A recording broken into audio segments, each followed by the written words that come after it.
Warren, how would you define true success? Well, I've said many times that if you get to be 65 or 70 and later, and the people that you want to have love you actually do love you, you're a success. I've never seen anybody that reaches that age. I mean, I'm not talking about somebody that's in extreme poverty or pain or something, but I've never seen anybody that, if they have a lot of people that love them, that is other than happy. And I've seen some very, very wealthy people that they give testimonial dinners to and name schools after and everything. Nobody loves them. You know. Their own kids would say, he's in the attic, you know. Okay. What are, say, 3 pieces of advice you would give to people who are looking to succeed in business? Well, by far the best investment you can make is in yourself. I mean, for example, communication skills. I tell the students that come that they're going to graduate schools and business, and they're learning all these complicated formulas and all that. If they just learn to communicate better, both in writing and in person, they increase their value at least 50%. I mean,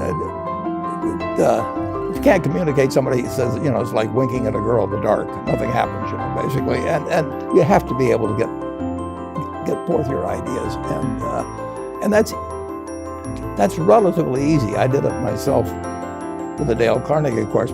Some people wish I'd taken a shorter course now in terms of my talking later on, but it's just hugely important. And if you invest in yourself, nobody can take it away from you. I mean,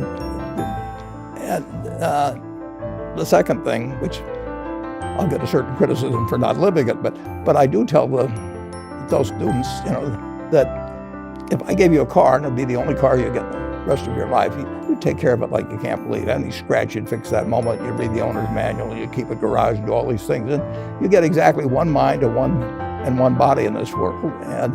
And you can't start taking care of it when you're 50. By that time, you'll have rusted out if you haven't done anything. So you should really make sure that you just remember that you just got one mind and body to get through life with and to do the most with it. What about life advice? Well, life advice is, you know, the most important thing, aside from the things I've talked about already, is really who you associate with. You want to associate with people that are better than you are. I mean, basically, you'll go in the direction of the people that you associate with, and you want to have the right heroes. You want people, if you want to emulate somebody, you better pick very carefully who you want to emulate.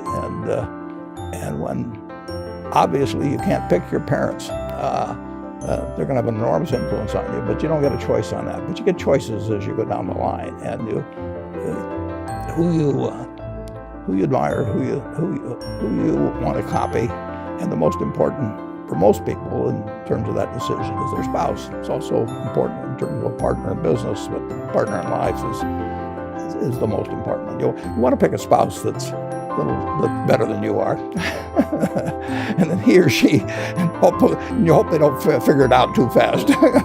Great. Biggest mistakes people make when investing? Well, they try to, they just don't realize that all you have to do is just buy a cross-section of America and then never listen to people like me or read the papers or do anything subsequently. They think that because you can trade, you should trade. You buy a farm, you buy an apartment house, you can't resell it tomorrow, and you know the cost of moving around. Now you get something handed to you, liquidity, you know, which is instant. You can sell, and the cost of doing it are pennies, you know, compared to other kinds of investment activity. So because they can so easily move around, they do move around, and moving around is not smarter than investing. You have a pretty cool morning routine regarding what you have for breakfast and how prosperous you feel. What is that? Well, I now actually send somebody over to McDonald's usually to get me something. Since the publicity I got from earlier describing my habits at McDonald's, I now have somebody go in the office, but that was more for entertainment value. I eat exactly what I like to eat. If I liked it on my 6th birthday, and my 6th birthday party when we had hot dogs and hamburgers and Coke and ice cream with chocolate, I still like it. And I don't care about anything subsequently. I discovered it all by the time I was 6. if somebody had offered me a deal when I was 20 and said, you're going to live 1 year longer, instead of living to 88, you'll live to 89 or whatever it may be, if you eat nothing but broccoli and Brussels sprouts and onions and all these things, I just said, I'll, take the last year off. It probably won't be that good anyway, So I eat what I like to eat. I'm not venturesome in that area. I like how you lumped in onions with broccoli and Brussels sprouts. Never heard that. I just don't happen to like onions, but I don't put them in the same category. Okay. You and George H.W. Bush, I think. Is business school worth it? Depends on the person, but much more than it depends on the school. I wouldn't worry. Some people are going to get a lot out of advanced education, and some people are going to get very little. And I don't even think it's important that every person go to college at all.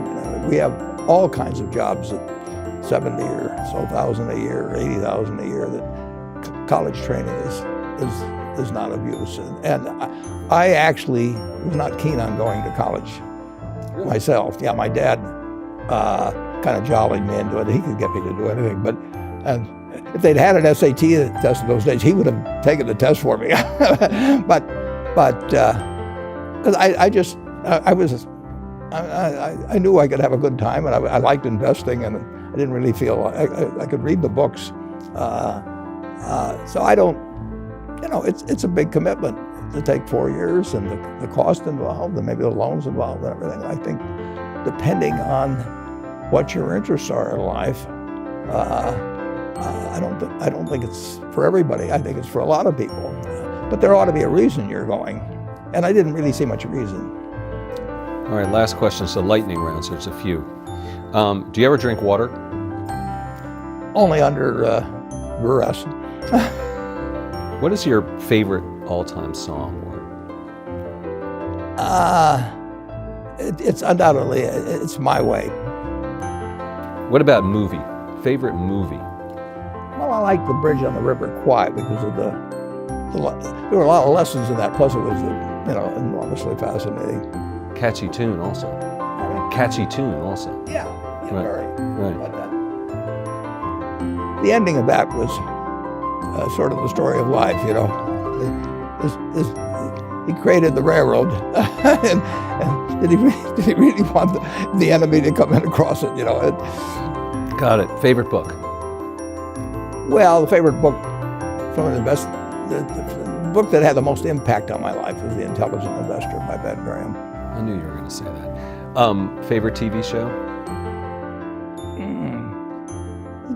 It's probably going to be, it would be Nebraska in some huge bowl game and winning. And finally, what do you carry in your wallet, and how much money do you tend to carry around? Well, I probably carry maybe $400. I actually, my wife likes to use cash, so I just take home a chunk of cash every now and then she doles it out. She looks at my billfold and sees whether all the hundreds are gone. 6 of you in there. It's pretty simple. And credit cards? I've got an American Express card, which I got in 1964, but I pay cash 98% of the time. If I'm in a restaurant, I always pay cash. It's just easier.